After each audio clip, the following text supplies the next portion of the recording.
नमस्कार। World kidney day के उपलक्ष्य में जो कि 11 मार्च को है इस साल, इसका थीम है living well with kidney disease.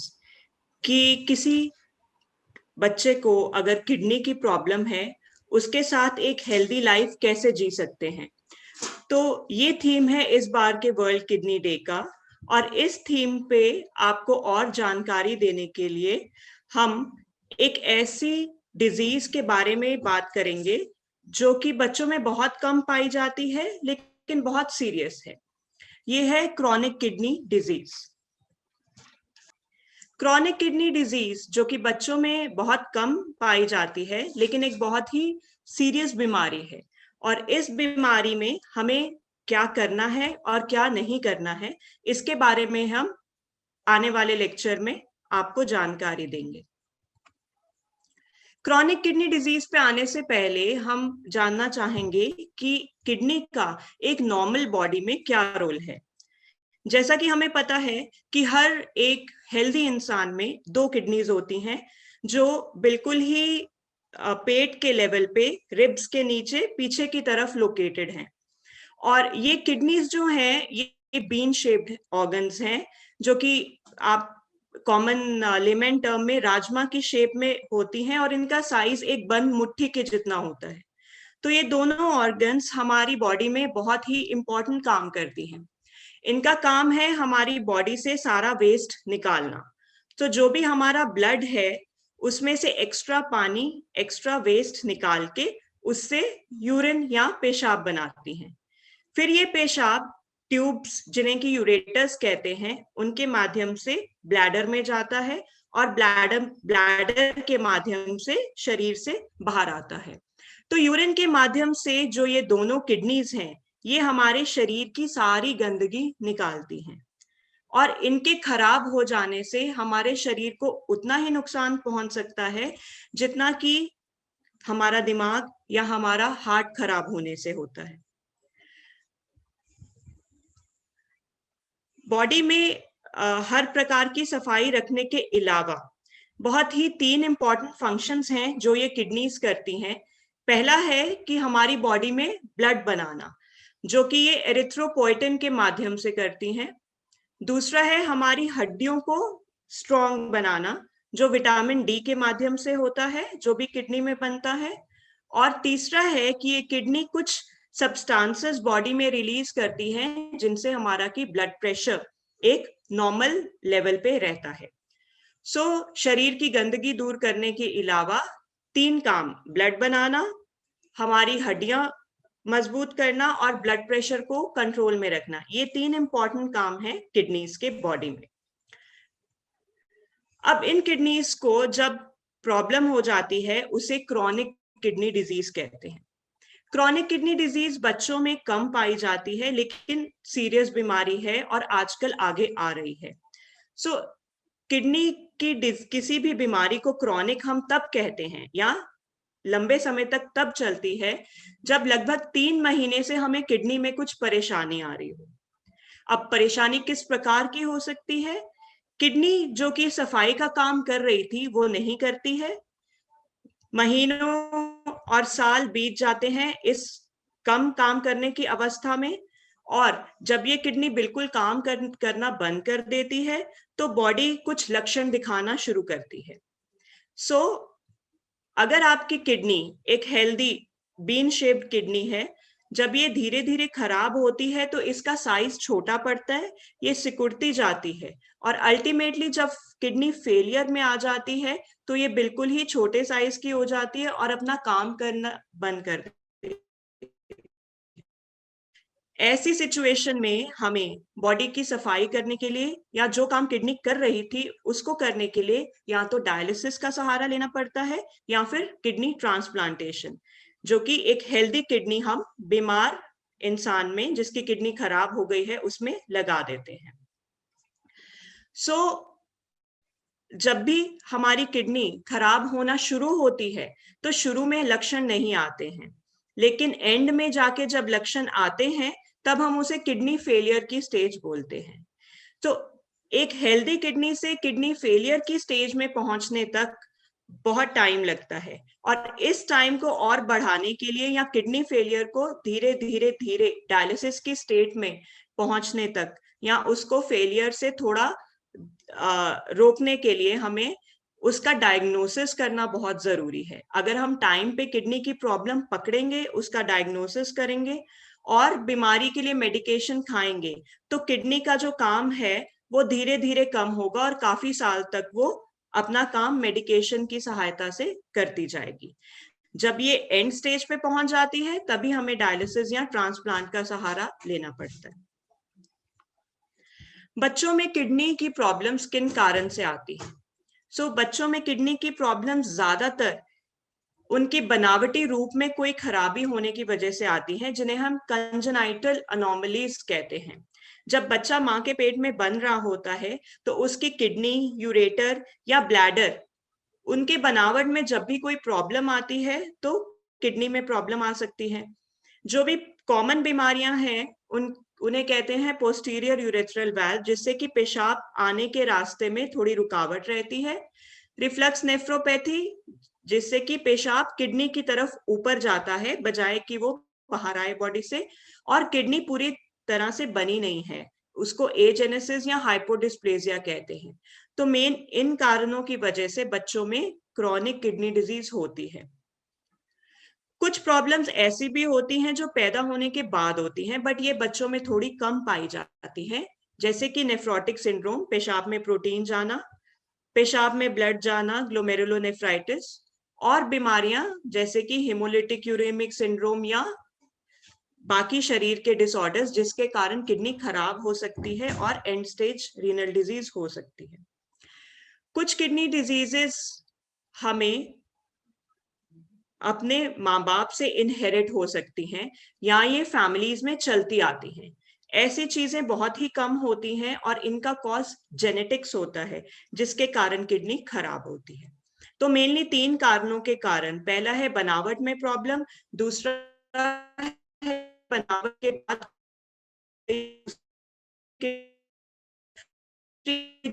Problem है की वजह से खराब, इन कारणों से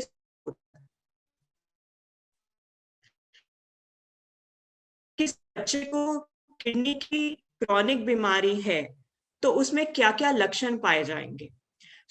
बच्चे में हीमोग्लोबिन कम की वजह से वीकनेस आ सकती है, उसका खेलने का मन नहीं करेगा, वो सुस्त रहेगा, उसकी हड्डियों में दर्द शुरू होगा, थोड़े से ही फॉल से या मतलब खेलने से ही बच्चा गिर गया और उसकी हड्डियां फ्रैक्चर हो गई तो हड्डियां इतनी कमजोर हो जाएंगी।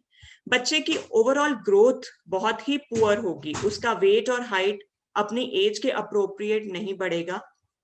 बच्चे को भूख लगना कम हो जाता है, एपेटाइट कम हो जाती है, ब्लड प्रेशर बढ़ने लगता है, शरीर में पोटाशियम नामक एक तत्व का लेवल बढ़ जाता है, और क्योंकि किडनी ही शरीर से पानी निकालती है तो जब किडनी काम करना बंद करती है तो जो बॉडी से है वो पानी निकल नहीं पाता है और बॉडी में स्वेलिंग आ जाती है।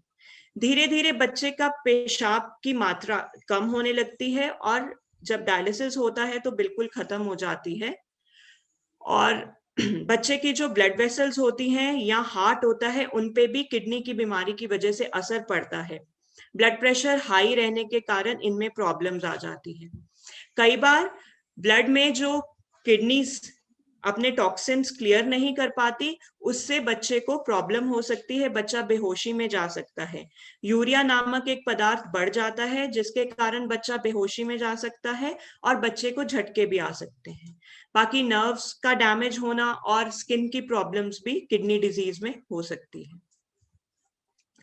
किडनी डिजीज को डायग्नोज करने के लिए जब बच्चा ऐसे लक्षण दिखाता है, उसको डायग्नोज करने के लिए हमारे पास टेस्ट्स होते हैं।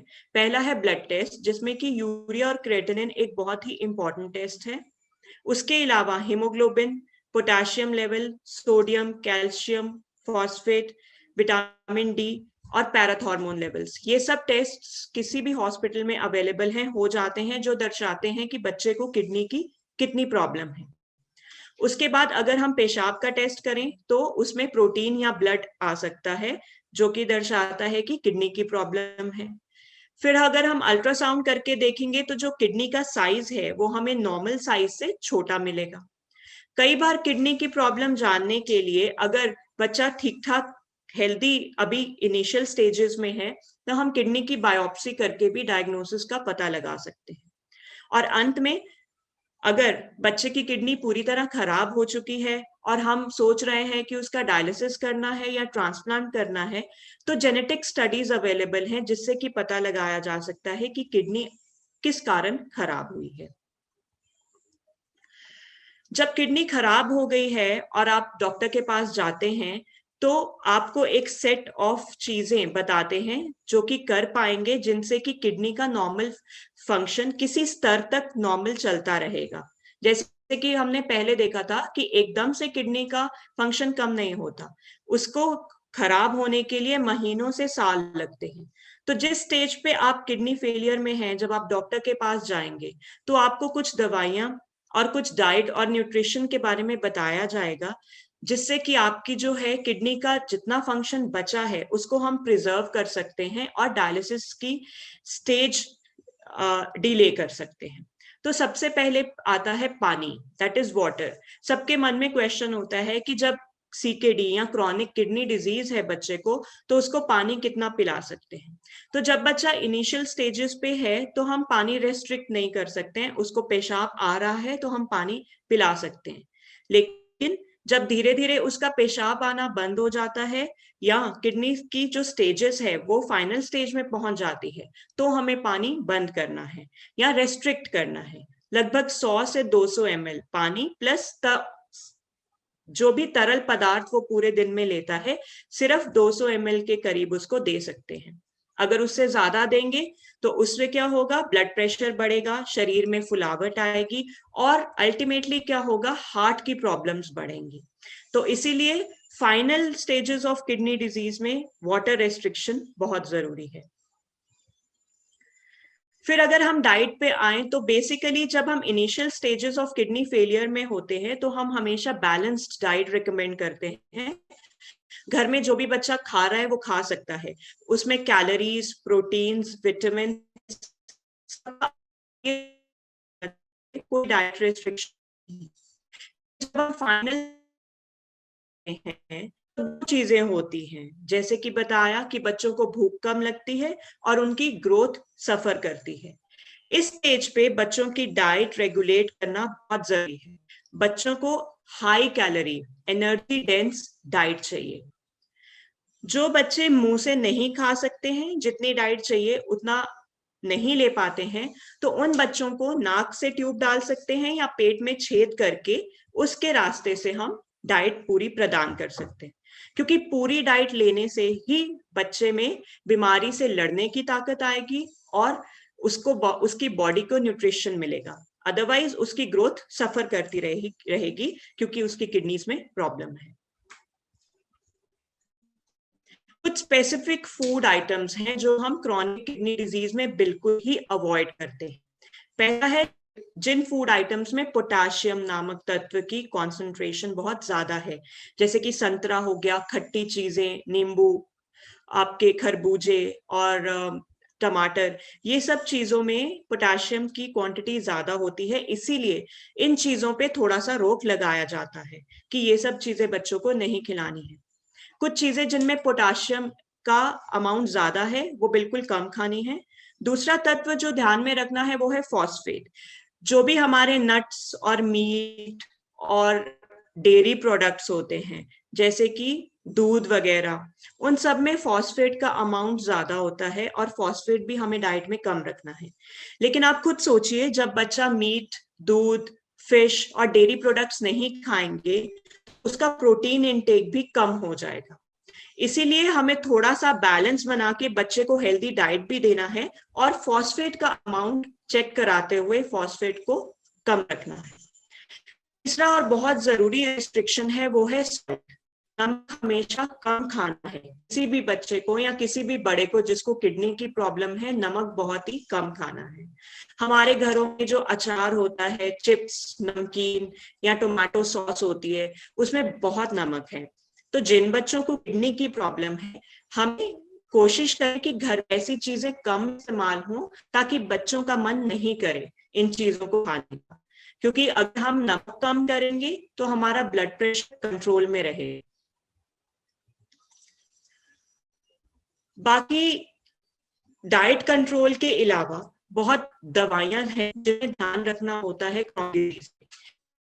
में बनती है, इसीलिए ब्लड बढ़ाने के लिए हम एरिथ्रोपोएटिन या डार्बापोएटिन हम इंजेक्शन देते हैं बच्चों को जो लेने होते हैं। कुछ दवाइयां जिनसे ब्लड प्रेशर थोड़ा ठीक रहता है, कॉमन दवाएं जैसे एम्लोपिन, एनवास, मिनीप्रेस, ये सब क्रॉनिक किडनी डिजीज में दी जाती हैं। हड्डियों को मजबूत रखने के लिए बॉडी में कैल्शियम का लेवल नॉर्मल रहना चाहिए। इसके लिए हम कैल्शियम टैबलेट्स और विटामिन डी के सैशे या कैप्सूल्स बच्चों को देते हैं खाने के लिए। जैसे कि बताया कि फॉस्फेट कम रखने से प्रोटीन भी कम जाता है, तो डाइट देते देते फॉस्फेट लेवल कम करने के लिए कुछ दवाइयां होती हैं जैसे सेवेलामर या आपकी कैल्शियम की टैबलेट, जो खाने के तुरंत बाद खाने से फॉस्फेट लेवल बॉडी में या जो डाइट में फॉस्फेट है वो बॉडीज में अब्सॉर्ब नहीं होता है। ये सारी दवाइयां जो कि है कैल्शियम, फॉस्फेट, विटामिन डी, ये हमारी हड्डियों को मजबूत रखती है। तो जब बच्चा सीकेडी की फाइनल स्टेजेस में पहुंचता है तो 3-4 प्रकार की दवाइयां, ब्लड बढ़ाने की दवाई, ब्लड प्रेशर कम करने की दवाई, हड्डियां मजबूत बनाने की दवाई, फॉस्फेट कम रखने की दवाई, साथ में डाइट और पानी पे कंट्रोल, ये 4-5 चीजें हमें दिमाग में रखनी है और इनका पालन करना है या इनको टाइम से दवाइयां देनी है और डाइट जो कि बताई गई है उस हिसाब से खानी है। ये सब चीजें जरूरी हैं अगर किडनी का फंक्शन हमें प्रिजर्व करना है। तो दवाइयां किडनी की बीमारी जो कि क्रॉनिक किडनी डिजीज है उसमें 3-4 प्रकार की चलती हैं, लेकिन उनको समझना है और बच्चों को एनकरेज करना है कि टाइमली वो सब अपनी मेडिसिन खाएं। उसके बाद आ जाता है वैक्सीनेशन। जब बच्चे को किडनी की प्रॉब्लम होती है वो बहुत सारी बीमारियों का शिकार होने का डर रहता है। उसके लिए रूटीन वैक्सीनेशन जो बच्चों को लगती है, उसके अलावा कुछ और वैक्सीन भी देनी होती हैं जो बच्चों को सीरियस इन्फेक्शन से बचाती हैं। जब बच्चे डायलिसिस पे होते हैं या ट्रांसप्लांट के लिए जा रहे होते हैं तो एडिशनल वैक्सीन लगानी पड़ती हैं। इन सब वैक्सीन की जो जानकारी है वो अपने डॉक्टर से जरूर लेनी है और अपने बच्चों को वैक्सीनेशन टाइम से करवानी है। ये बहुत जरूरी है बच्चों को स्वस्थ रखने के लिए जिनमें किडनी डिजीज है। जब डाइट, मेडिसिन और नॉर्मल हेल्दी लाइफस्टाइल उसका हम पालन करते हैं एक बच्चे में जिसमें किडनी डिजीज है, तो डिजीज धीरे धीरे धीरे बढ़ती है और अल्टीमेटली एक लेवल पे आती है जिसको हम बोलते हैं किडनी फेलियर। किडनी फेलियर में आपकी किडनी बिल्कुल भी काम नहीं करती है, तो शरीर में जो भी टॉक्सिन तत्व हैं जो हम बता रहे थे कि ब्लड को क्लियर करने के लिए जो भी प्रतिक्रिया है वो नहीं हो रही है, तो उसको करने के लिए या उसकी पूर्ति करने के लिए हमें डायलिसिस का सहारा लेना पड़ता है। तो जब हमारी किडनी डिजीज बिल्कुल एंड स्टेज पे आ गई है तो हमें डायलिसिस या ट्रांसप्लांट का सहारा लेना पड़ता है। और डायलिसिस पे बच्चों की लाइफ नॉर्मल रह सकती है अगर हम डायलिसिस और मेडिसिन बिल्कुल टाइम पे उनको दे पाए। जो डायलिसिस बच्चों में अवेलेबल है बड़ों की तरह 2 प्रकार के हैं, एक है हीमोडायलिसिस और एक है पेरिटोनियल डायलिसिस। हीमोडायलिसिस में क्या है कि हीमोडायलिसिस में बच्चे के एक बड़ी नस के लिए हम ट्राई करते हैं, उसमें हीमोडायलिसिस कैथेटर डलता है। हो सकती है कैथेटर थ्रू वो बाहर निकालते हैं। ये जो मशीन दिख रही है आपको, इसमें सर्कुलेट करते हैं ब्लड के जो भी हार्मफुल या हानिकारक तत्व है वो मशीन निकाल लेती है और साफ ब्लड उसी नस में वापस जाता है। बहुत ही छोटे बच्चों को हमें गले में एक बड़ी कैथेटर डालना पड़ता है जिसको हीमोडायलिसिस कैथेटर बोलते हैं। थोड़े से बड़े बच्चे जो टीनेजर्स हैं उसमें हम एक फिस्टुला बना के रखते हैं बाजू में, जैसा कि इस पिक्चर में बना हुआ है। इस फिस्टुला से नीडल्स लगती हैं और ब्लड निकलता है, मशीन में डायलिसिस होता है और ब्लड वापस जाता है। हीमोडायलिसिस लगभग 1 हफ्ते में 12 घंटे का हीमोडायलिसिस एक क्रॉनिक किडनी पेशेंट को चाहिए। तो हम 1 हफ्ते में 3 सेशंस हीमोडायलिसिस के करते हैं जिससे कि बच्चे की जो रिक्वायरमेंट्स हैं वो पूरी होती हैं। एक डिसएडवांटेज हीमोडायलिसिस का ये है कि हीमोडायलिसिस के लिए ऑब्वियसली हॉस्पिटल में आना पड़ता है। तो बच्चे को कम से कम हफ्ते में 3 बार हॉस्पिटल में डायलिसिस कराने के लिए आना है, और साथ साथ में जो दवाइयां बताई हैं वो खाना है। इसको ओवरकम करने के लिए एक प्रकार का डायलिसिस है बच्चों में जो घर पे भी हो सकता है, उसको हम कहते हैं पेरिटोनियल डायलिसिस। पेरिटोनियल डायलिसिस में हम जो डायलिसिस कैथेटर एक बड़ी नस में डालते हैं, उसकी बजाय एक कैथेटर हम पेट में डालते हैं। पेट में पानी डालते हैं जिसको कि पेरिटोनियल फ्लूइड कहते हैं। तो पेट की जो कैविटी है उसमें पानी थोड़ी देर के लिए रहता है और फिर बाहर आ जाता है, फिर से पानी अंदर जाता है और बाहर आ जाता है। जितनी देर तक पानी पेट के अंदर रहता है वो बॉडी के ब्लड से सब हानिकारक पदार्थ अपने अंदर खींच लेता है। सो जब पानी बाहर आता है वो बिल्कुल ही डायलिसिस का काम कर रहा होता है। तो ये पेरिटोनियल डायलिसिस जो है वो इस मशीन के रास्ते में होता है, जिससे कि एक फिक्स्ड क्वांटिटी ऑफ पानी हमारे शरीर के अंदर जाता है, थोड़ी देर के लिए रुकता है, डायलिसिस का प्रोसेस हो जाता है और वो पानी बाहर आ जाता है।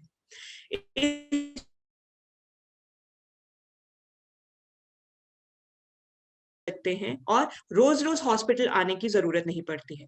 महीने में एक बार ब्लड टेस्ट करा सकते हैं कि डायलिसिस ठीक चल रहा है कि नहीं चल रहा है। सो ये जो दो मोडालिटीज हैं, हीमोडायलिसिस और पेरिटोनियल डायलिसिस, ये दोनों ही मोडालिटीज अडल्ट में भी है और बच्चों में भी है, और हमारे काफी बच्चे इन्हीं दो मोडालिटीज पे डायलिसिस करवा रहे हैं। जिस बच्चों की किडनी बिल्कुल खराब हो चुकी है उन बच्चों के लिए हीमोडायलिसिस और पेरिटोनियल डायलिसिस एक बहुत अच्छी मोडालिटी है कुछ टाइम कवर करने के लिए, जब हम उनका ट्रांसप्लांट प्लान कर सकें। हीमोडायलिसिस हॉस्पिटल में होता है और पेरिटोनियल डायलिसिस घर पे। लेकिन ये दोनों डायलिसिस मोडालिटीज फॉलो करने के लिए एक लेवल ऑफ डेडिकेशन चाहिए होता है, जो कि अपने डॉक्टर से बात करके पेरेंट्स समझ सकते हैं और इसको फॉलो कर सकते हैं। डायलिसिस पे चलते बच्चे की ग्रोथ, बच्चे का न्यूट्रिशन बिल्कुल ठीक मेंटेन रह सकता है, और जब बच्चा बिल्कुल ठीक है और हमारे पास एक डोनर है जो कि पेरेंट्स या कोई रिलेटेड डोनर है, हम बच्चे को ट्रांसप्लांट कर सकते हैं। तो ट्रांसप्लांट और डिजीज के बीच में जो गैप है वो ब्रिज करने के लिए हमारे पास ये दोनों डायलिसिस थेरेपीज हैं बच्चों के लिए, जो कि क्रॉनिक किडनी डिजीज में बहुत ही हेल्पफुल है। इनफैक्ट मतलब this is the only therapy which is available before transplant. So जो भी बच्चे को क्रॉनिक किडनी डिजीज है उनके लिए टेक होम पॉइंट्स यही हैं कि एक सिम्टम्स नोट करने हैं जब भी आपके बच्चे को लो हीमोग्लोबिन, थकावट, हड्डियां कमजोर, ग्रोथ प्रॉपर नहीं हो रहा है। ये सिम्टम्स जब भी आए डॉक्टर के पास लेके जाना है। डॉक्टर्स बताएंगे कि किडनी की प्रॉब्लम है, किडनी की प्रॉब्लम है तो किस कारण से है वो जानने की कोशिश करेंगे। उसके बाद जो डाइट और मेडिसिन बताया जाता है वो फॉलो करेंगे। डाइट और मेडिसिन फॉलो करने के बाद जब हम एंड स्टेज किडनी डिजीज पे पहुंच जाते हैं तो हीमोडायलिसिस और पेरिटोनियल डायलिसिस के माध्यम से बच्चे को हम ट्रीटमेंट दे सकते हैं। इस के साथ जो भी हेल्दी लाइफस्टाइल है वो फॉलो कर सकते हैं, और हर महीने या हर जब भी आपके डॉक्टर बताएं रूटीन फॉलो अप कर सकते हैं। सो क्रॉनिक किडनी डिजीज बच्चों में एक सीरियस बीमारी है, जबकि एक शरीर का एक इंपॉर्टेंट अंग काम करना बिल्कुल बंद कर देता है। लेकिन दवाई से, डाइट से, डायलिसिस से और अपने डॉक्टर की सलाह से आप इस बीमारी को अच्छे से टैकल कर सकते हैं और बच्चे को एक अच्छी क्वालिटी ऑफ लाइफ दे सकते हैं। धन्यवाद।